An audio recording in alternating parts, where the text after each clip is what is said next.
সকালে ঘুম থেকে উঠে অনেক কাজকর্ম হয়ে গেলেও ক্যামেরাটা অন করার কথা সত্যিই মাথায় থাকে না।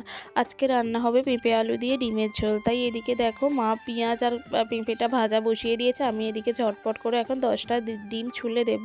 তো 3টে কই মাছও আছে, ওই 3টে কই মাছ ঝাল করা হবে, মানে তেল কি বলে কই তেল আর কি, সেটাই করা হবে। তো সেটা বিশ্বজিৎ করে রেখে তারপরেই ও বেরোবে।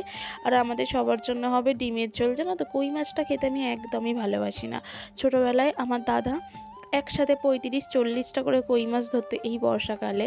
তো সেই সময়ও মানে আমি একটাও খেতাম না। কই মাছটা খেতে আমার একদমই ভালো লাগে না। আর এই দিকে ঝমঝমিয়ে বৃষ্টি নেমেছে, মানে এত ভারী বৃষ্টি নেমেছে কি বলবো। তো এদিকে মা রান্নাটা করছে, আমি টুকটুক করে একটু আধটা ক্যামেরা করছি। আসলে কাজকর্ম করতে করতে ক্যামেরা করার কথা মাথাতেই থাকে না। কাজকর্মগুলো কমপ্লিট করে তারপরেই ক্যামেরাটা করি।